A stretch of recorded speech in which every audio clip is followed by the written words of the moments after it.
Cult Cinema Podcast. But what are we preparing ourselves for? Death. You just gotta keep living, man. Livin.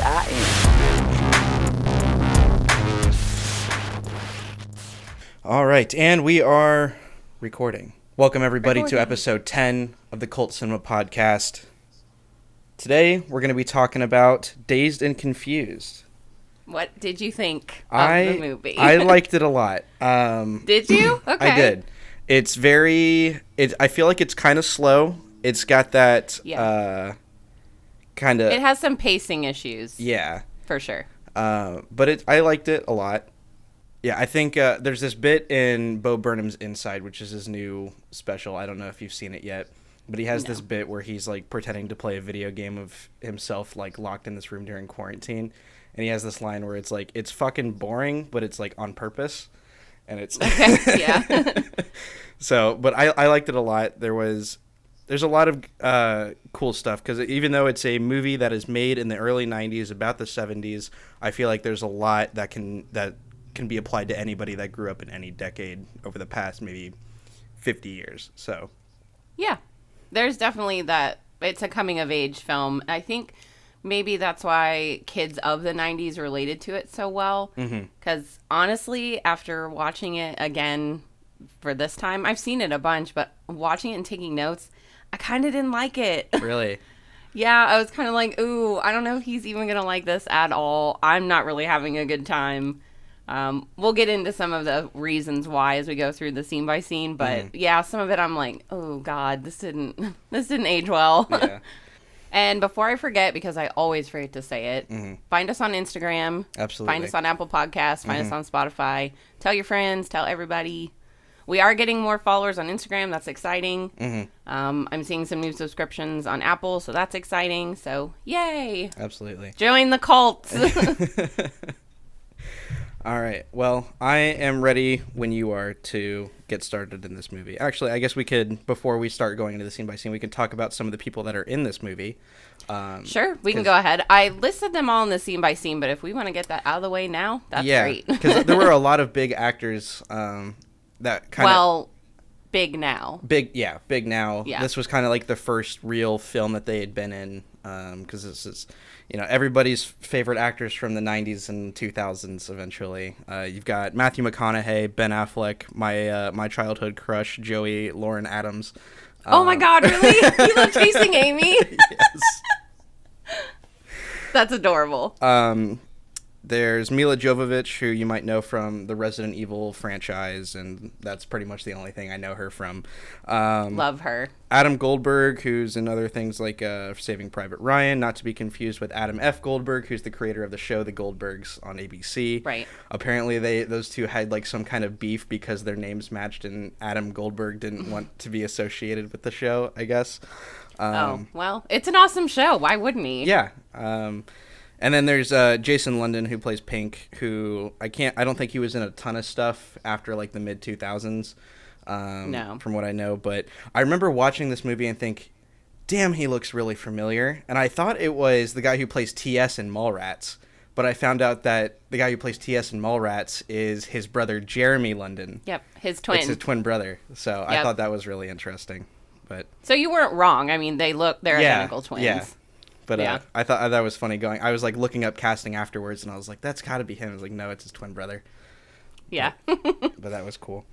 But yeah, so that's pretty much. I'll mention everybody as they come up again, but yeah, tons of people in this, obviously, as you mentioned. This was directed by Richard Linklater, and like we already said, it came out in 93, but it was set in the 70s. That's kind of why I picked it. We're kind of in that 70s going into 80s order for episodes right now. So I thought I could try to slide it in here before it got too far away from that era, really. But we open with just a shot of a bunch of kids hanging out around Lee High School, which, fun fact about that later, we'll come back to it, with Aerosmith playing in the background. Also, super fun facts are going to pop up about all the music in this film. Yeah, it does have a really good soundtrack. That's another thing that I really liked. Oh, it's amazing.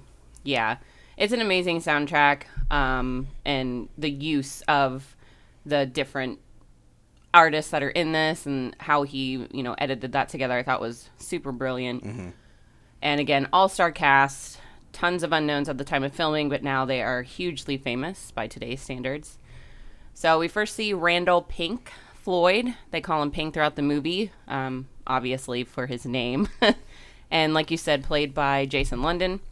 And he's talking with his girlfriend / not sure who she is, Simone. Yeah. And that is Joey Lauren Adams from Chasing Amy fame and apparently Gage's crush, which is adorable. I knew her primarily from the movie Big Daddy with Adam Sandler because she plays the love interest in that movie.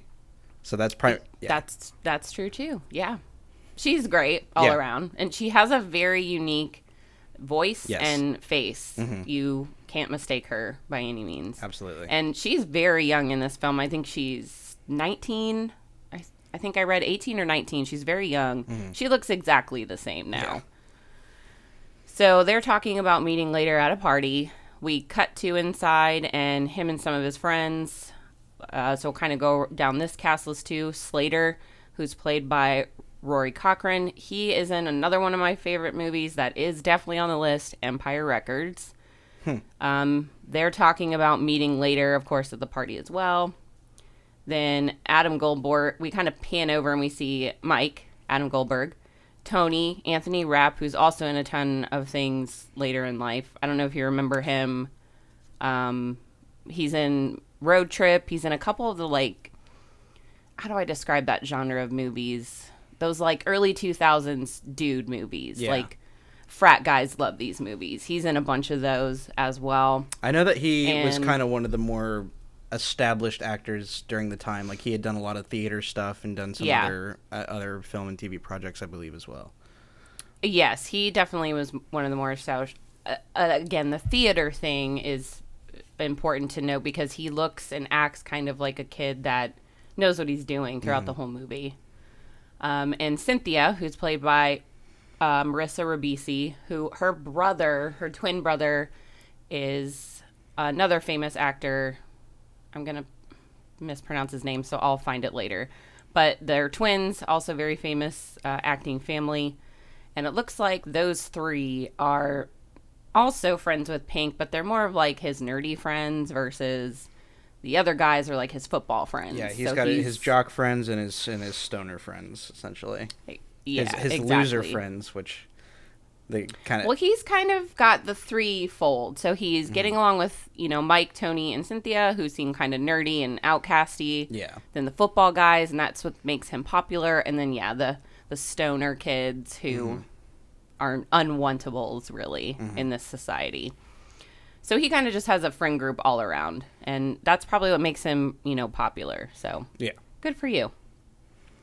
Then we see Pink going into class with everybody, and he's reading over this pledge that his football coach has given all of the football players for the summer, essentially. It basically is stating that they won't drink, they won't do drugs, they won't party too hard because they have a responsibility to the team. And this pledge pops back up repeatedly throughout the movie as... I don't know how to describe how he's feeling about this, but he's very torn. Yeah. Yeah. He's not torn. He definitely doesn't want to sign it, but why faculty would be making students do this, I'm not sure. I mean, back then, I don't know. Yeah. I guess marijuana was kind of new. I feel like he is torn a little bit because by signing it, he's really dedicating himself to football, which is kind of what, his jock friends and his coach want to do. This is what other people want for him, other than maybe his kind of stoner and other friends, who are very much they're all kind of in that rebellious teen phase. Yeah. But I feel like, I think there is kind of him being torn a little bit. I agree because, he is friends with all the football people. He does play football. He's the quarterback. He's an important, integral part of the team. Mm-hmm. Whatever, I get it. But, his struggle with it throughout the movie and the fact that they keep bringing it up again and again. I get the timeline and I get what the director was doing with keeping that a theme that keeps showing back up. But honestly, like I said, watching this again, I was like, this just doesn't, I don't care. Like, I don't care that he's got this thing that he's struggling with. He's about to go on summer break anyway. So, like, what's the point? Yeah. I feel like it's there to just kind of add some kind of internal conflict for because I feel like he's very much the protagonist in this movie as much as he's featured compared to all the other characters. Absolutely. So I feel like this is their way of adding some kind of internal character struggle. Yeah, that's fair. I just think they could have done something a little differently, but yeah, it's fine. That's what it is. So we cut to some girls in the bathroom. They're talking about Gilligan's Island, and it's just a really random conversation to throw in right here. It doesn't make any sense of why it's here. Because then we're immediately back with Pink, and now some of his teammates, and this is kind of when we'll get into the football friends. So we have Don, who's played by Sasha Denson. He's also been in a ton of other things after this. Benny Colhauser, hugely famous now. And, of course, Ben Affleck. They hand him a paddle, and one of the girls comes out of the bathroom, who we know as now Jody. And she's played by Michelle Burke. I do not recognize her. I can't say I do either. I don't remember her being in anything else. She's like the really mean kind of senior that's kind of hazing. She's the nice one. Oh, wait. Yeah, she's the really nice one. Her brother's Mitch. Oh, okay. I got her confused with the other girl that was like super mean and like hazing all the freshmen and. Yeah, that's Parker Posey. She Okay. is very famous. Yeah, she's in tons of other things. I didn't recognize her from. I could find literally 10 things that you would recognize her from, but number of movies and TVs that I've seen. It's like I've seen some popular stuff, and then there's some popular stuff that I've never heard of. So it's yeah. There's no balance when it comes to what I've seen. But I don't recognize Jody. I don't remember seeing her in anything else, really. I'm sure if I, Googled her, I might be like, oh, yeah. But I don't recognize her. She's basically asking all these guys to take it easy on her brother Mitch this summer. They assure they will, but, basically as soon as she walks away, he's like, fuck that, he's dead. So then a bunch of them pile into a truck, and now they're outside of the middle school.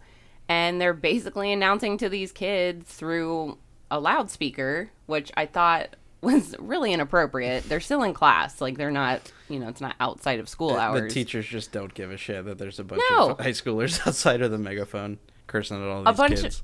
Right, cursing at all these kids, telling them how terrible their summer is going to be. They're going to hunt them all down. Because now we learn this is some weird fucking tradition in this town where they essentially haze and paddle incoming freshmen to this high school, which is fucking bonkers. Like, I can't imagine that ever happening to me or participating in it. Either one. If I was the incoming senior or the poor fucking 8th graders going into freshman year. This film touches a lot on like the hazing process of like you see it, you've heard of it with like fraternities and stuff. It's like this is just like kids going into high school. And it's weird seeing this now when you have all this controversy behind these different college fraternities and sororities that are getting in trouble for hazing. Here in Ohio, Bowling Green and Ohio University have gotten into a lot of trouble over the past couple years of kids just taking it too far. Well, we had a death at Bowling Green. Yeah. My buddy was talking because my buddy Sam Wegner, who's another filmmaking friend of mine, is in BG, and he was talking. I remember him talking about that, and it's just absolutely insane. And I remember, I think it was my senior year of high school. There was a video that came out of some guy at OU who had climbed a telephone pole or something and got zapped and just flew off the top of it. Oh my God. Yeah, like these party schools are just. That's just insane. It's getting out of hand, kids. For real. Calm down. You got a lot of life left. Yeah. You're going to have way better parties than fucking college Making parties. me sound like an old man here at 19 talking about college kids taking it too far. Well, I mean, you're in college now. Yeah. You could see it being taken too far. At Capitol, they don't really do... I mean, there's like a bunch of party kids, but I haven't seen anything that intense yet. Well, there's no dorms either. There's dorms there, but it's fair enough. It's a very small campus, so it's like fair enough. Yeah, I don't know. Well, they're calling out poor Mitch specifically because the sister said something. So, And he's played by Wiley Wiggins, which I thought was the coolest name ever. It's like a superhero name. So after they finish, scaring the shit out of all these 8th graders, they drive back to the school, and this is when their coach first comes up to them. This is the first time we actually see the coach asking about the pledge. So, he's going into his senior year. How are you going to sign the pledge? Blah, blah, blah. And again, they call Pink out specifically. So it makes it seem like the other members of the football team have already signed it, and they're like, whatever. This is, we're signing it. I think he states that Pink is the quarterback. Yeah, fair enough. So again, that's special. So, and then Ben Affleck pulls up, who is O'Banion, and he's super pumped about beating all these younger boys' ass. Mm-hmm. And it's kind of gross, I'm not going to lie, how excited he is about it. We then cut back to inside the school, and Pink is basically like, football's lame, and he's talking to all his buddies, and I'm only popular because of it. And they're like, well, what do you care? That's what made you popular, and now here you are. And, again, just some of that back and forth. Again, about the pledge. He makes it to maybe his final class. The day in the school itself gets all muddled between them going back and forth doing all these other things that I don't honestly know if these kids ever went to class at this moment. So I see them sitting there sometimes, but are they actually doing anything? It is the last day. Yeah. I don't know. A lot of times when they show the classrooms, it's very like either the teacher is asleep or not giving a shit or just not there. Right. Right. However, for this instance, the teacher does give a shit because she actually walks in the hallway and says, oh, are you finally coming to class this year? Which makes it seem like he's never been there. Which he's not there very much. Say the actress that plays the teacher looks like she could be as old as the other kids that are like in this school. Because Dawn then hits on her. Yeah. Gross. But she does something that's hilarious and I think is a super funny move. She just pats him on the head like a dog and like looks at him like, you're disgusting. No. So after all this interaction with the teacher and I got over the gross factor, we're then back at the middle school with Mitch, Tommy, and Carl. And again, we kind of mentioned who Mitch was. The only other major player in this is Carl. He's played by Esteban Powell. He's been in a lot of other kid things going through the 2000s and 90s. I think he was actually on like Disney stuff for a while too, because I totally recognize him. Interesting. They're also talking about the party tonight though, so even the younger kids have heard wind of this infamous party. Mm-hmm. Another guy shows up and kind of jingles some keys outside their room, and all 3 boys try to go up to their teacher and beg for them to leave early so they don't get paddled by these guys after the bell rings, basically. And the teacher is like, no, you're fucked. I don't care. Go sit back down. Yeah. He gives that war analogy where it's like my sergeant said, 50 of you guys are going in and 25 of you are coming out. Right. It's a numbers game. Yeah. So the final bell rings and everyone's going nuts in the hall, in the high school and in the middle school. We kind of get this flip back and forth to Alice Cooper, School's Out for Summer. Also a great tune. The middle school kids actually go running out. And we do see a lot of the older kids jumping in their trucks and cars, driving around with paddles, hunting them down, literally, these poor kids. And some kid actually, I thought it was funny, he came down a slide. Yeah, it was weird. It was like attached to the roof of the school, and he just goes down it. Right, and then takes off running. Yeah. So. Mitch and his friends do make it to the car their other friend had, but O'Banion pulls up right next to him. We then see a bunch of younger girls. We're flipped now to the girls away from the guys. And they're getting pacifiers shoved in their mouths by the older girls. So they're going through some type of hazing as well. Mm-hmm. Some of the girls are being complete bitches. And I made note here, Jody's the only one being nice. All the other ones kind of suck. And then we kind of get this cut back to Mitch and his friends, to the girls. But they're trying to outrun O'Banion and Don, who I think's in the car with him. I think it's only them 2 right now. And they almost make it to their house, to Carl's house, I believe it is. But he catches up to them, and he's on the porch. But his mom pops out of nowhere with a shotgun and points it right at Ben Affleck. I like how cool he kind of plays this whole situation, where he's just like, there's literally a shotgun being pointed in his face, and he was like, my bad.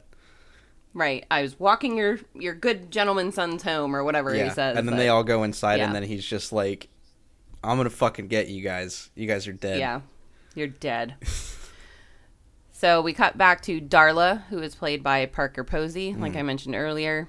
And she's just yelling terrible things at these poor girls and making them dive up and down doing air raids, which is also degrading to an extent. A bunch of people are looking on, though, as well. Like Pink's in the audience. Mike, Tony, some people are kind of just looking on. And as she's yelling horrible things at them, now they start cracking eggs on them, covering them with ketchup and mustard. It looks like they're dumping flour and oatmeal or something on them. Or something, yeah. Yeah, it's just gross. Kind of the whole a thing's tar gross. and feather equivalent type thing.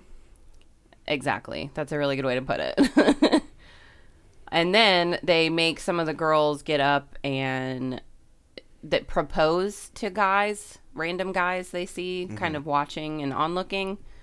And again, it's just part of the hazing, and it's gross, and I don't like it. But there is one girl in particular, her name's Sabrina, and Jody kind of takes her under her wing a little bit throughout this movie. Similar to Pink, he's now going to take on Mitch a little bit under his wing, and we'll get to that in a minute, but there's that, parallel between the two pairs of girls and guys. And Jody goes up to Tony with Sabrina, and Tony's actually really sweet about it. He's like, you don't have to do this. This, it's degrading. I don't like it. And he actually helps her up off the ground because she, again, has to propose. But Jody grabs her. It's nice that Tony's, like, really nice to her, but at the same time, it's kind of got that weird, like, senior and freshman kind of establishing a relationship thing, which is just always really weird. It's like you always kind of see that in high school where it's like the seniors kind of being infatuated with the freshmen, and it's just because of the age difference, and it's just kind of creepy. I mean, it seems that Tony like has good intentions and everything, but it's still, and you start the movie kind of plays into that a little bit more with other characters like Matthew McConaughey's character down the line, being the one who's like in his mid-20s who's still hanging out with a bunch of high schoolers. And talking about high school girls and stuff. So it's, the older you get, the longer you're out of high school, that's obviously super creepy and gross. We're kind of with Mike and Tony, and he gets her off the ground, and she leaves, goes back with Jody. Jody's like, I gotta go be a bitch now, so I gotta take her away and get her back to the group. And then we kind of stick with Mike and Tony, and they're basically saying, like, they need to go out more and stuff, and they don't socialize too much. And this is kind of when you get that vibe that they're, the geeky kids. They're not super popular. Where then back with Pink and his football bros, and again, that pledge thing comes up as they're riding around in the car. Affleck shows back up and tells the story of the shotgun being pulled on him. And then we all see the younger girls actually get in the cars with the older girls, and they're going through a physical car wash, getting cleaned off, which I thought was crazy. But I guess they're being cleaned off, so that's a plus. I don't know. Yeah. We're then with Pink and Slater, and they're at Kevin's, who's played by Sean Andrews. And this is where the party's supposed to be, so they're all kind of heading over to Kevin's. We then kind of cut back to Jody and some of the girls dropping off the younger girls. And again, Jody's just being really nice to Sabrina, and she invites her to the party later that night. So just to mention that. We then cut back to Kevin's house. They're all getting stoned in his room. His parents are supposedly leaving for the weekend, but unfortunately a guy shows up with tons of kegs of beer. He tries to convince his parents it's not for him, but his dad's like, yeah, I know better, you idiot, and they cancel their trip. So no party at Kevin's. Rough. Bummer. Yeah. We then kind of have scenes of kids all getting ready to head out for the night. We see Affleck and some other assholes waiting at the baseball field for Mitch and his friends because they are playing a baseball game. And Jody gets Sabrina, and everyone's just, driving around trying to find something to do. I'm assuming at this point they all kind of know the party's canceled, so... It's funny in this Plan B. In this baseball scene, the kid who plays Mitch, Because there's a whole like 45-minute behind the scenes documentary on this film. He didn't know, like, he was not an athletic kid at all. Like, anytime that they did the pitching stuff, they basically would just film him doing the wind up, and then it would be a stunt double coming in to throw the actual pitch for the follow up shot. Oh, really? Yeah. Because he would just like he would throw it and it would just go like opposite direction. It was kind of sad. Yeah. But I mean, he was someone that, I mean, a lot of these people that were in the film were, you know, people that Linklater just kind of, in some cases, literally just pulled off the street, being like, "Hey, you want to be in this movie?" And that's very much how it was. Was it Wiley, the guy who plays Mitch? Yeah. Yeah. And that's kind of how it was before. I mean, and you can kind of tell, like, his acting isn't the great, even for some, you know, teen kid roles that you've seen from this time. But, yeah. Well, he also doesn't have a ton of lines, but he is pitching, like you mentioned. And Affleck and Pink and all them are yelling, you know, at him to try to fuck him up from pitching. But he actually does strike the last guy out, so fuck you guys. That didn't work. Mitch then ends up walking back towards the dugout. He kind of turns to try to get away from them, but then we see, you know, eventually they just corner him. He just accepts his fate and just walks right into him. Yeah. And we then kind of see... Oh, go ahead. Yeah, just his buddy Carl is just like, well, it's going to happen eventually. Like, so you're just kind of fucked. Carl's clearly just kind of like the asshole friend to Mitch. Yeah. We then see Pink talking with an older couple, and they're talking about football, excited about next season, blah, blah, blah. They don't really explain who these people... I guess I don't know if it's supposed to just be like his grandparents, or I don't know. It's just like, they never... No, because they say, like, say hi to your dad for us or something. Oh, I don't know. But yeah, they never explain who those people are, so... No, they don't. And it's not really important because I don't really care. Yeah. Again, it's just hammering in the fact that he's the star quarterback and he's important. Mm-hmm. So again, Mitch is cornered by the other guys and they start beating him with the paddle. Gross. But they take way too much pleasure in it as well. And it's just like, why? Especially Affleck's character, where he's like literally just so into it, just like beating the shit out of these kids. Like they have the line because they mention how he's getting held back and he's gonna have to go through his senior year again. And so they make the joke is like he gets held back so that he can continue beating freshman ass. Is that even legal? Right. It's all gross, in my opinion. Yeah. Again, just something that's not holding up so well. Also, if this happened to you, I'm sorry. Or something like this happened to you. I wouldn't be surprised. I'm so sorry. Yeah, this seems like the kind of like it seems far fetched, but at the same time, like given what we talked about, like what's going on for hazing and other like colleges and stuff, I wouldn't be surprised if this kind of shit was actually going on or still is going on. I mean, to the younger kids, like I could see the hazing type thing happening with college age, you know, hitting paddles, whatever. But I think these younger kids, it's just fucked up. Yeah. And you shouldn't be doing it. So again, Pink kind of steps up. They offer him a paddle. He pretends to hit him, doesn't really hit him. And then again, he's nice to Mitch, similar to how Jody was to Sabrina. Mm-hmm. And he offers him a ride home. So I thought that was, you know, sweet of him. He's a genuinely nice dude. Mm-hmm. You got to have your good guy in the story. Yeah, and he's clearly that person. Yeah. So after he drops him off, he also offers to grab him later and go riding around since there's no party with the older guys. Mitch obviously hesitates and is like, is that even a good idea? And he's like, oh, yeah, you know, just don't let it bother. If they don't think it's bothering you, then that's even cooler. They'll think you're cool. Mm-hmm. So then we see a bunch of guys and girls just kind of riding all over around this town. I'm assuming it's a small town. It is supposed to be set in Texas, so maybe it's a small town somewhere in Texas. They're at a local drive-in, and we kind of see the nerdy group, Mike, Tony, Cynthia. They're all talking about going to college while they're riding around, but then we kind of flip back and forth between other people riding around, and they're talking about drugs or gossip or partying, and I just thought it was a funny parallel that he keeps hammering home with these three individuals in particular. We then see Mitch being picked up for the night by none other than Matthew McConaughey, and All he right, is all right. Wooderson. Yeah. Yeah. I would feel so bad for Matthew McConaughey because I feel like every time he probably runs into a fan, they're just like, say it, and he has to go, and he has Say to, and he just has to do it. Because I mean, it carries over into a lot of lines, into a lot of characters that he's played in other movies, just because it's that all right is so infamously associated with Connected McConaughey. to him. Yeah, exactly. Yeah.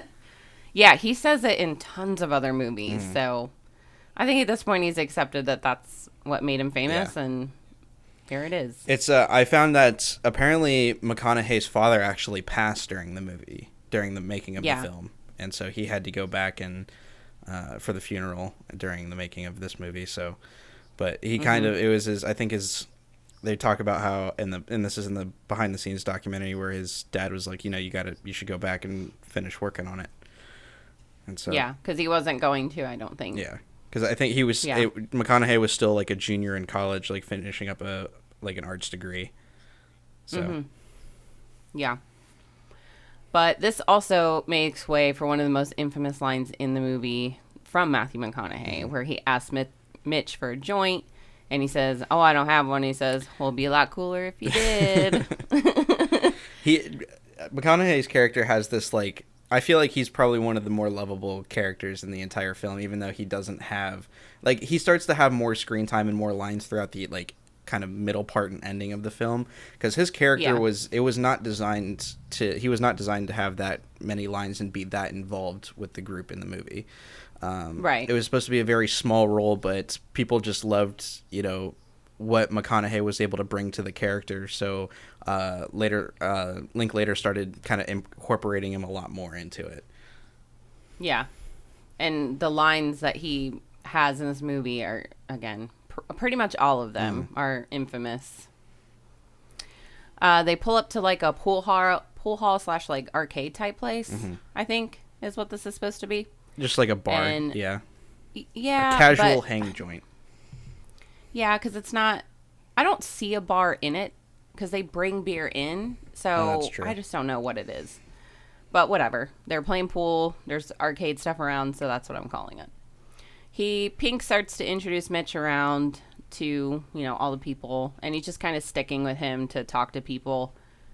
A bunch of kids then go outside, and there's 2 statues painted as Kiss that Michelle, who's played by Mila Jovovich, painted. There's some kind of town statues, and they stole them, and then she painted their faces, and they're now theirs, I guess. And it's actually kind of cool. I thought that was one of the coolest things in the movie. Yeah. It's cool, but it's there's a lot, we've talked about this a little bit, there's a lot in this movie where, and I guess a lot of movies kind of have this, where it feels like filler. And I feel like a lot of what this movie is just filler. There's not a real direct, plot line to this movie. A lot of it is just watching a bunch of kids in the 70s just kind of hanging out. Yeah. So everyday things. Yeah. And it takes place over one day and night. So yeah, I agree totally. And this is kind of where you get into that slow pace. The whole second act of this movie is very slow paced, and again, when I'm watching this, I'm I'm not even enjoying most of the story that's happening now, but I was kind of disappointed, I'm not gonna lie, because I used to love this movie. It really comes out, I feel like what people like about this movie so much is the deep conversations that you catch every once in a while, because I mean everybody goes through, you think when you're in school, you think you have it the worst, and because you have all these expectations set on you, whether you're going to continue playing for your sports team or you're going to live up to the expectations that others set for you. And it's that internal struggle that a lot of people go with, myself included, where it's okay, where do I go from here? Because people want me to do this, but I don't know if I want to do that, and I want to kind of do my own thing, but I honestly don't know if I have that much of an interest in it. And so yeah, it's like when I said it's one of those things where even though it's a movie that was made in the 90s about the 70s, whether you were born in the whether you grew up in those generations or you grew up in my generation, you still kind of go through the same things. And I think that's what really hit home for a lot of people with this film. I agree. I think it could have been anybody watching this at any age range could have been oh yeah, I did the exact same thing in high school, or oh yeah, I did that. I think this would have been a little more meaningful if they were actually seniors graduating, making bigger decisions than I'm just playing football next year or I'm just doing this next year. I just think that maybe that would have been better. For sure. But whatever. We're not in that universe. No. We're in this universe. And this is what we got to work with. Yep. We also kind of get scenes intercut with this of kids showing up at Kevin's house and the dad answering the door and them like running away. So I thought that was kind of funny. That's definitely happened to me. I've had, friends who are having parties and then all of a sudden their parents don't leave, but you still show up and you're like, oh shit, okay. Better scatter. Definitely gotta leave. Yep, better scatter. So then we kind of get some scenes of Dawn and Slater and McConaughey and Pink. They're all kind of driving around periodically. They do pull up to Jody and her friends at one point and say they're going to try to do a beer run later. So that's, I guess, lingo for we're going to make another party happen. So we then see Tommy and Carl, and they're at a school dance, which I thought was random. Who has a dance on the last day of school?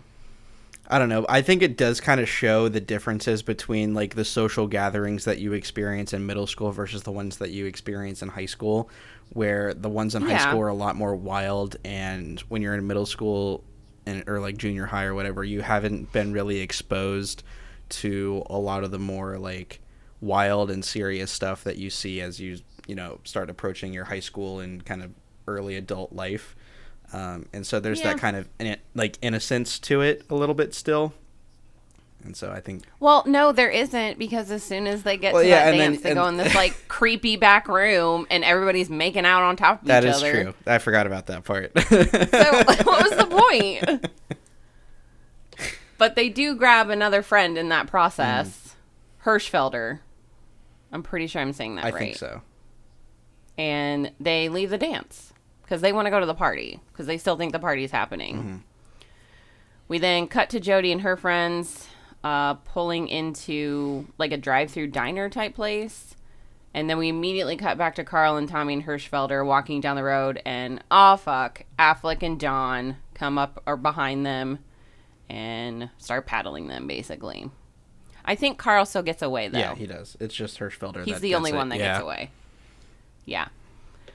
Then we see Jody pull up to them paddling Hirschfelder, I believe it is. This poor kid. And she's like, hey, take it easy on him. And Don walks over and pops his trunk open, and it's full of beer cans. Like, literally full of beer to the brim. Which I've seen that, too. I'm not going to lie. I knew. That's a lot of beer to have.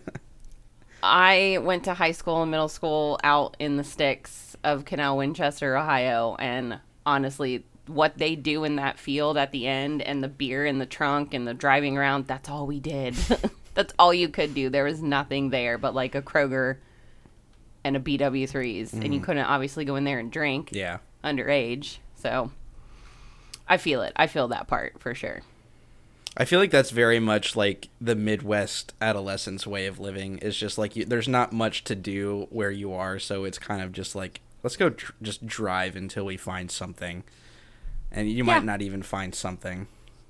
No, usually that something is ending up in a field, starting a fire. That's it. Basically. That's all you got for the night. Yep. We're now back at the arcade with Pink, Jody, Mitch, and Sabrina, and Wooderson. And they're just kind of waiting around for, again, more beer to show up. Dawn then gets dropped off. There's also this kind of thing that happens throughout the movie where people are dropping off and picking up randomly. And it was a little hard to follow who was where sometimes until you are actually seeing the person on the screen. But that kind of happens throughout the whole movie. And they keep calling it a beer run, beer bus. They're just waiting for, whatever else to keep happening. So after Dawn gets dropped off, Wooderson starts talking about like random stuff and then starts talking to Mitch about high school girls. Because Mitch is going into high school. And again, another infamous line. That's what about high school girls, man. I get older. They stay the same age. So gross, but it's a very famous line. Yeah. Then Kevin... I think this is right. Kevin, Don, Mitch, and Pink all pile into a car, and they start taking off, driving around. Slater and Wooderson go back inside to play foosball. And then all those 4 guys that just got in the car are rolling around smoking a bunch of weed. I think this is the first time Mitch smokes weed. So I couldn't tell if it was a joint or a cigarette that he was passed. Not important. then they're going through... No, not important. They're going through like a neighborhood, though, at this point. And they just start pulling up trash cans and smashing them into their mailboxes. Because, again, small town, that's all you do. Now, I will say I never did this. I was going to ask, is is this something that you did as a kid?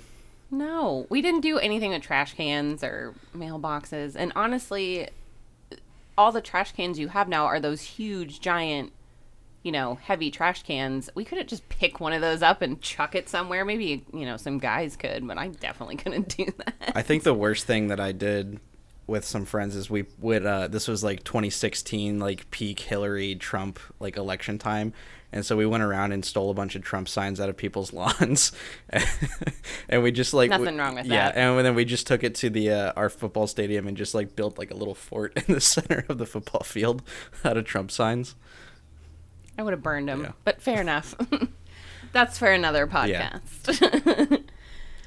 We then see somehow there's a bowling ball in the back of this car, and they're just now mentioning it's just it. There. But we it's see, just, it's just there. But we see Mitch throw it from the back seat, and he tosses it right into the back window of another car, which, oh my God, that sucks. That'd suck to wake up to the next day. Like, it's just a bullet. What a dick. So they then pull over, and Don and Mitch get out, and they're at a convenience store. And at first, they kind of make it seem like Don's going to go in and rob them of beer. And Mitch gets freaked out. He's like, no, I don't want to do that. And he's like, no, I'm going to pay for it, man. Just come with me. It's funny. So he pretends to steal it, but then all of a sudden a man comes out of nowhere and points a gun at them and is bitching about the mailboxes because he saw them do it and followed them to this convenience store. I was expecting it to be the owner of that car that Mitch threw the bowling ball through. Me too. Yeah. Me too. That's way more damage than the mailbox thing, for sure. So he's kind of like, you got to get out and blah, blah, blah. And eventually they just take off. But he does shoot at them or starts to shoot at them.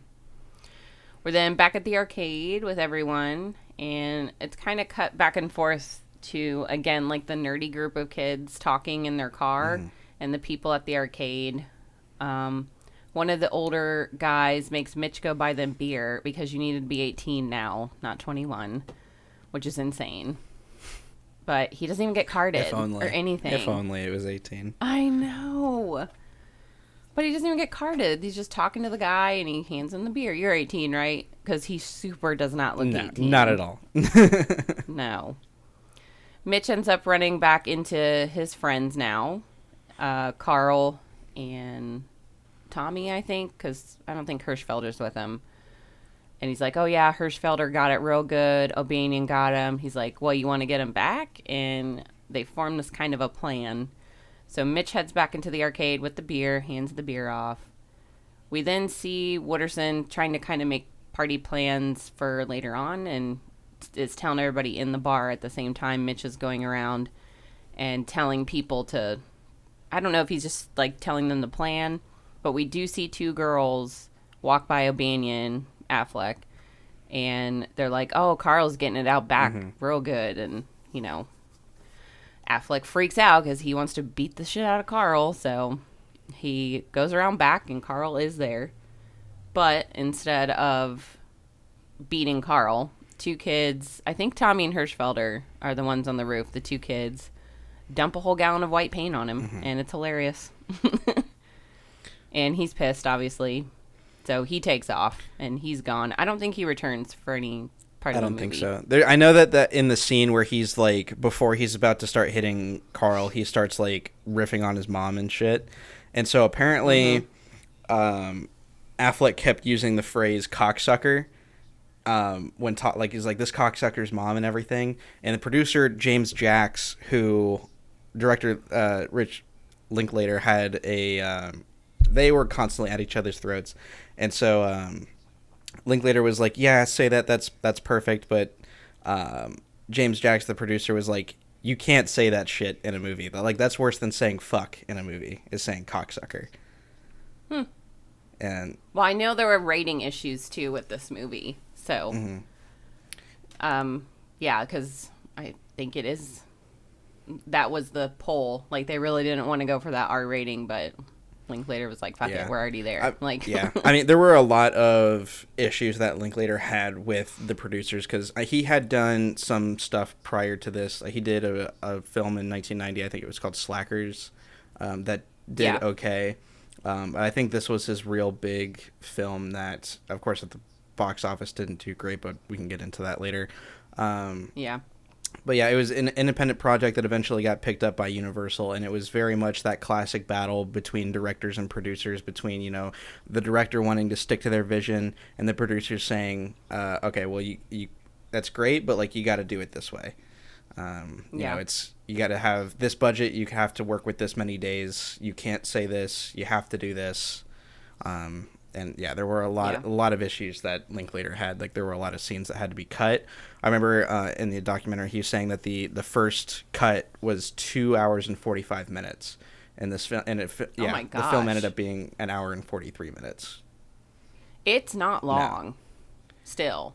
But yeah, there were a number of things that needed. I feel like there's probably a good chunk of stuff that could have been left in, and then a lot of the useless kind of stuff that we were talking about earlier that could have been easily cut. But that means that there's a cut of Dazed and Confused out there that is 2 hours and 45 minutes long. So it'd be interesting to see all of that together. But anyway, I don't know. That doesn't exist. I don't know. But I feel like as much as this movie kind of drags on a lot, I feel like it might just drag on even more. I don't know. Maybe that's to say if the scenes that they cut were a lot more exciting than the ones that we ended up getting. So I don't know. Yeah, who knows? So Affleck's pissed. He takes off. We then see Tony, Mike, and Cynthia. They pull up into the drive-thru, and Wooderson and Slater pulls up next to them and invites them all to the party. They kind of make fun of him, but she's like, I thought he was cute, because he hits on her. He's excited about Cynthia. So they eventually all agree to go. We then cut to a huge outdoor field where this is the new party location, and everyone is there. Kegs, beers flowing everywhere, joints everywhere. It's a huge party. So Mike and his friends pull up, Mike, Tony, and Cynthia. And some asshole, we find out later his name's Clint, but I didn't know that right away. He tries to fight Mike for, like, no reason. He walks right by him, and, you know. And again, another infamous line, this time not from McConaughey, but from this random guy. I came here to kick some ass and drink some beers, and it looks like we're almost out of beers. That translates to tons of other movies, too, in some form or another. Well, there's also the classic line, because I think it comes from the game Duke Nukem, where he's like, I'm here to kick ass and chew bubble gum, and I'm all out of gum. Which I think was actually ripped from a different movie that I can't remember the name of. But yeah, the whole, like, I'm here to kick ass and do something else, and I'm all out of something else is it's a classic cinematic line. Right. For bullies, obviously. Yeah. And Mike's, shaken up. He's like, what the fuck? What's his problem? And there's no, back and forth really between them. So it is kind of random that he got so upset with him randomly. But then we see Mitch, Pink, Slater. They're all climbing this, like, tower. They call it the Moon Tower. And the field is named after the tower. We hear this kind of back and forth. And they get up to the top, and they can kind of see the whole town, which is kind of a cool shot. And then we cut back to Sabrina, and she goes over to talk to Tony again. And it's kind of an awkward back and forth, obviously her being much younger. But, again, he's nice. He's a nice guy. Doesn't do anything inappropriate here. Then we just get a bunch of scenes of everybody partying all over the place. These super young-ass kids getting wasted and doing drugs. And, again, was I doing things that I shouldn't have been? Yes. Looking at it on a screen, does it make me uncomfortable? Yes. But whatever. It is what it is. So, again, we're kind of just this back and forth with young kids, girls, boys, all getting wasted. We're then with Pink and Benny, and he's in their truck. They're in a truck, I should say. And again, this pledge thing's coming up, and Benny's basically like, it's not all about you, man. Like, we've made huge progress as a team, and, you kind of be fucking all of us over. And he's like, well, if I'm going to play, it's going to be on my terms. And that's kind of where he leaves it at. More scenes of kids wasted. And then we're with a very young Mila Jovovich. This is one of the second times we ever really see her in this movie. And she's playing guitar. And fun fact now, the song she's singing is a song she actually wrote because she produced an album at this age. And she's playing that for the movie. That's cool. I didn't know that. Yeah. But this kind of spurs on Slater to... The song's about aliens. And he starts going on and on about all these, like, random conspiracy theories and aliens and all that stuff. We then see Jody and Pink. They're kind of going out behind some bushes away from the crowd, and they start making out, which this is when I was like, wasn't he dating that other chick? Or right. There's this weird interaction. I think it's when they're all outside the arcade or something where Simone goes in, and Pink is clearly just sitting outside with his friends, and they like lock eyes, but Simone gives them this kind of look where it's like not the look that you would expect to be given by your girlfriend or anything. It's kind of like the look that your ex-girlfriend would kind of give you if she sees you in public, kind of thing. You know what I'm talking about? Yeah, it was weird. Yeah. Their whole dynamic was weird. Mm-hmm. So it's and then he's making out with this other chick. So I don't know, but she does ask about. She's like, he tries to like cop a feel, and she's like, "What are you doing?" He's like, "You're making out with me, bitch." Like, what do you mean? You pulled me back this here. This goes both ways. Right. And she's like, "What about your girlfriend?" And I'm like, "Oh, so that is his girlfriend?" I'm confused. Yeah. But this is kind of intercut with Slater just, again, going on and on about conspiracy theories and weed, and that made me laugh right out loud. He's just a funny little side note that pops in all the time. He's like the stoner friend. Like you see in all the movies where it's just like he's the super chill, goofy one that's just always high. Yep. He was a really good blueprint for like future 2000s movies to piggyback off of for sure, because he did a really good job. Jody and Pink come out of the woods. He kind of gets razzed for it. But Mitch is sitting on a car talking to some girl. He's kind of been talking with her throughout the night. I didn't catch her name, so I don't remember. I think they say it maybe once, but I don't remember. I just remember her saying that she's a sophomore or something, like she's a little bit older than Mitch. Right. So they kind of call him back over. Some of the older guys, including Pink, kind of call him back over and start like busting his balls about, oh, you with this older girl and blah, blah, blah. We then see Darla walk up to Sabrina as she's talking to Tony, and she tells her to do an air raid again, being a complete bitch. And Tony's like, no, she's not doing that. And Sabrina doesn't do it. And she's basically like, well, I'm going to make your, freshman year hell. So, but bitch, you're drunk as fuck. You're not going to remember this tomorrow anyway. Yeah. Mike comes over again, and he's pissed still about this whole interaction with that Clint guy being a dick to him. So he just walks right up to him, pours a beer on him, and they start fighting. Socks Clint right in the face. Yep. And then he does. And then gets his ass handed to him by Clint. Exactly. He gets beat the fuck up. He has no chance whatsoever. But Pink and Wooderson jump in and definitely break it up because he's getting clobbered in the face. So then we just kind of get this really cool overview shot of the whole party, but the kegs are running dry, so people are starting to leave and head home. I'm assuming it's also really late because Jody then finally runs into her brother, and she's like, well, I guess I better get used to seeing you around these social events and, drinking beer and stuff at 14. Good Lord.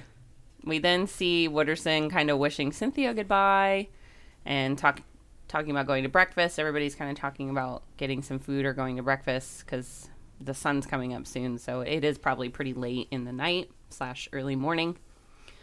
But Slater, Kevin, Simone, and Pink all make a plan with Wooderson to meet at the 50-yard line and smoke a joint. So a couple of them end up doing that. Also, this is a really good PSA for drinking and driving. Don't do it. They all did it. Can't imagine that went well. Yeah. They have show a lot of like reckless driving, like not because they're all intoxicated, but like there's the scene where all the junior high kids are getting out of school and they're just like like chasing each other. Like I think when O'Banion is like chasing Carl and Mitch and their friends just like running through people's Yeah, lawns and and- shit. Yeah. Yeah, all bad driving all around, but adding a bunch of alcohol and drugs to it didn't help anybody in this situation.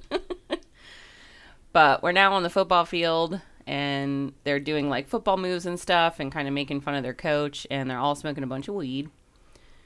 And then we cut back to Mike and Cynthia, and Mike's kind of drunk, and he's like, I got a good, fight in, right? I did good. And she's like, oh, yeah, you did great. And, reassuring him. And they drop off Sabrina, and Tony's walking her to her door. And they do end up kissing. And he tries to be really sweet at first and just, a little peck and walk away. And she just grabs him and is like, no, this is what's happening. So, but he, again, gentlemanly throughout the whole interaction. We're then back on the football field, and Wooderson's kind of going on and on about they had to do the same thing when he was in high school, because he finds the pledge papers when he goes back to Pink's car or whoever's car to get, I think, a lighter or more weed, or I don't know. Yeah. I kind of stopped paying attention. Oh, it's either getting papers. Cause, there you go. Yeah, he says basically, it was the same in my day, just sign the thing, and they just want to say that you didn't do this, and, I did the best I could, and whatever. And then Don kind of laughs it off, and he's like, you know what, this is my high school experience, basically. He's like, I just want to say I did the best I could while I was stuck in this place, because it's school, and it sucks. The cops then show up and make them all get off the field. And then we cut to Mitch and that girl from earlier, and they're making out on a blanket, I think still in the field after everybody's left. But also her car battery is running the fuck out right behind them. Music, lights, everything's on. The door's open. Like, goddamn, girl. You're not going to get home. Especially those 70s cars. You ain't getting home. Maybe the motor's still running. It's still fine, but we can only hope. Yeah. Best case scenario. Right, for both of them. It's now beginning to be daylight, and the cops woke up the coach. They didn't call any of their parents. Yeah. They didn't do anything about getting them arrested for, probably being drunk in public. They just called the coach. And I guess that was their fix for the problem. And I feel like which was dumb. I feel like this scene is the only real climax that we kind of get to this, because it if it follows the 3-act structure, it's very confusing on where where it turns into different acts. I feel for this it's like, okay, now it's Pink kind of standing up to his coach and starting to make his own, and he's starting to figure out how he wants to proceed with the following year. But that's kind of it. Yeah, and again, they stayed this whole time. I know there's cops there, but honestly, there's one cop, and there's 6 of you. I would have ran away. Yeah. I would have just run the other side of the field. Why are you waiting? Right, why are you waiting? They're not gonna follow all this you. running that they were doing from other people, and just right. They waited for their coach to show up and bitch at him. Okay, whatever. But the coach obviously calls Pink over, specifically, again, Pink, and is like, why are you hanging out with these losers? Should have been doing better things this summer, blah, blah, blah.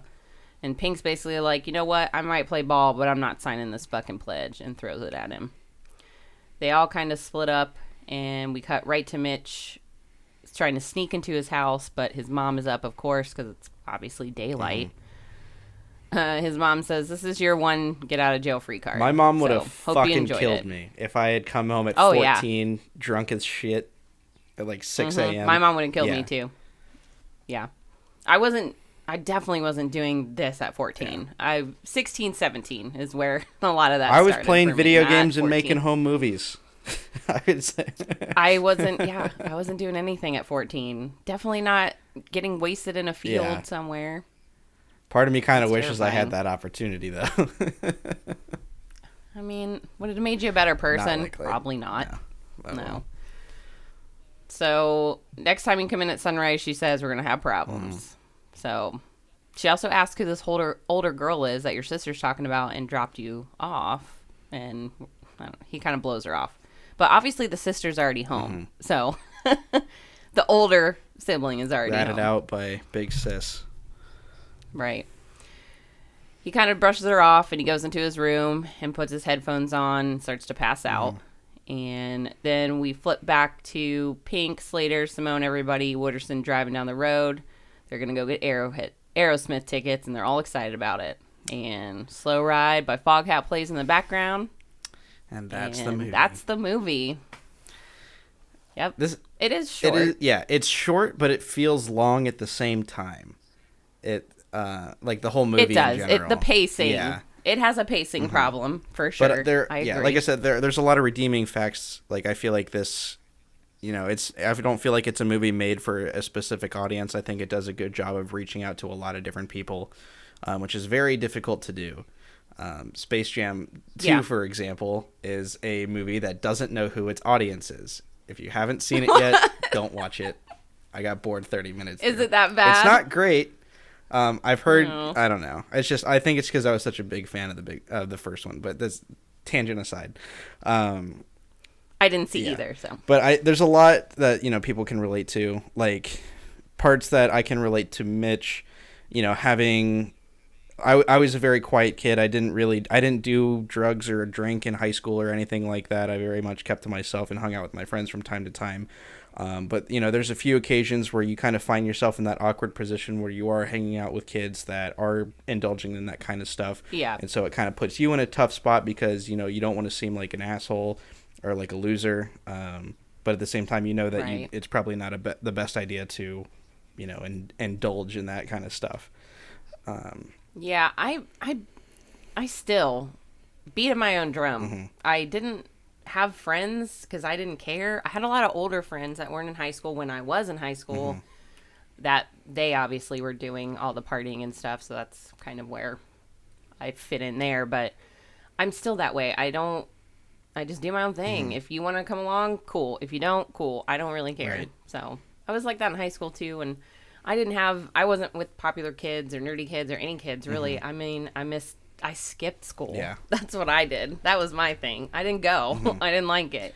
But I think it's. But you're right. I think it's the way that the pacing is set and the tone of the movie is. It can be compared to a lot of modern independent films as well, especially stuff that you see from like the classic A24 indie film where it's, it's just here's people living out their lives in in a situation. I'm capturing it in a situation similar to what you might find yourself in, depending on your situation. So, I kind of like those these cheesy independent films that focus on the human experience rather than watching Transformers explode a city or anything like that. It's got depth to it. Certainly. Yeah. But yeah, So do you have any fun fact stuff? More fun fact stuff? Not so much fun facts as few other than just like a few comments here. So Kristen Hinojosa, who plays Sabrina, she. Oh, yeah. Okay. So she made a comment in the documentary, basically explaining that when they were finishing up everything, because this whole movie was shot in like just over a month, just in a summer, and she kind of explained it as it's like leaving the project is like when you're done with summer camp and you tell all your friends that you're going to keep in contact with each other and then you just don't. Because from what I understand, everybody that was involved, like primarily the cast, they all got along very well. And so that's kind of the main thing. While Linklater was, constantly having issues with producers and just trying to get his vision out there. And one thing that I think like they talk about that Linklater did a lot was having the actors incorporate a lot of what they want to see in their character that they're portraying. He was very open-minded in having them kind of say like, hey, what if they did this? Like, for example, McConaughey's character originally, like I said, wasn't written too much into the script, but he loved what McConaughey was doing and added a lot more into it. Apparently he noted that the phrase "that's what I'm talking about" was used a lot in the 70s, and you see what's his name, the real like stoner kid, Slater. Slater. Yeah, that's like a line that he uses all the time, and that was because the Rory, the actor, was like, "Hey, what if I say this is like that's my whole like shtick. Whenever I am done with the sentence, you say like that's what I'm talking about," and that's he loved that. So, yeah, from my understanding, it was like a really interesting experience, especially for some of the younger actors in this whole thing, because Linklater explains that he didn't want the kids to walk away from this and feel like their lives were ruined because of it, or anything. Yeah, because I mean, you hear all these horror stories of like kid actors having just like terrible experiences on set as a kid and stuff like that, and he didn't want that to happen. Granted, these kids didn't really continue working in film and media that much. They did a little. They talk about how they did a little bit later on, but it was just not really the lifestyle for them. But yeah, so that is pretty much the extent of what I have here. If we want to talk about why this is kind of a cult classic movie, of course, it didn't do well in the box office at all. Right. And I think a lot of that is due to Universal, and basically from what I heard, it was not a movie that was advertised super well. They really kind of screwed the pooch when it came to marketing the film, and so it kind of found its niche audience in midnight premieres and cable television and home video, similar to how Rocky Horror kind of found its following. Is there stuff like that? So yeah, fair enough. I have tons of fun facts. Let's hear it. So Linklater spent a sixth of the budget of the $6.9 million budget, on the music. He wanted specific songs from specific artists, and that cost him a fortune. I'm sure. So to get the rights to those. Of course, like we mentioned, Aerosmith, Alice Cooper, Foghat, Ted Nugent's in there. There's just, an all-star soundtrack here. So Linklater made each cast member their own mixtape. So kind of what you said about getting them. I did read about that. In their character role. Yeah, I thought that was cool. I know that he sent like letters to the to the actors saying like for them to prepare a little bit for the role, kind of like this is what I'm looking for out of this character, and that really helped them kind of bring kind of set the table for how these actors would actually portray the characters, and of course the actors would put their little spin on it, as I mentioned before. So yeah. Wiley Wiggins, who played Mitch Kramer, didn't do a ton of acting after this film. It's not because he wasn't good as an actor. He just focused on something else. And now he runs an independent gaming festival called Fantastic Arcade. That's apparently huge. Can't say I've heard of it. I've never heard of it. No. I think it's out west, so I'm going to go with, it's not anywhere near us. The director Linklater wasn't really creative when it came to making up character names. So the fictional Lee High School obviously was supposed to mimic his actual high school. And 3 of the characters' last names, Wooderson, Floyd, and Slater, were directly from his own Huntsville High School classmates. Which unfortunately led to a defamation lawsuit after the film came out. I can imagine. Yeah. Apparently there was one of the teachers where they show it earlier that is like asleep while all the kids are being rowdy and shit. Apparently that, I think I saw on IMDb or something that was an actual teacher that works in that school and supposedly still works there. Oh my gosh. That's hilarious. So kind of like you said, this was released September 24th of 1993, and it was a huge flop in the theaters. But then when it hit home video in March of the following year, this was kind of right at that time where VHS was also kind of being phased out. And I don't know if you remember, and younger listeners may not remember, but before there were DVDs, there were laser discs. And they were about the size of an actual album, like a music album. Record. And exactly, like a vinyl record. So it did really well with at-home stuff, like you were saying. And it formally became sanctioned as a cult classic in 2006 when the DVD came out and Blu-ray stuff and, all that kind of stuff came out. So All the wooden paddles were custom designed by the characters themselves who wielded them. That's So- a nice touch because I mean it's supposed to be like I mean you see that I think Benny is like in the beginning of the film is like in the wood shop like building it and painting it and Right, stuff. he's So building that's, his. I think that's cool. Yeah. Yeah. So I thought that was cool too. The statues that Mila Jovovich's character Michelle paints, the Kiss statues, they were originally supposed to play a bigger role in the film, but I don't know like specifically what happened about them, but it just didn't happen. So some of the scenes that are included on the DVD's bonus feature, there's a little clip from Gene Simmons, who reportedly, after they stopped shooting or he saw the film, I don't know exactly when, he bought them.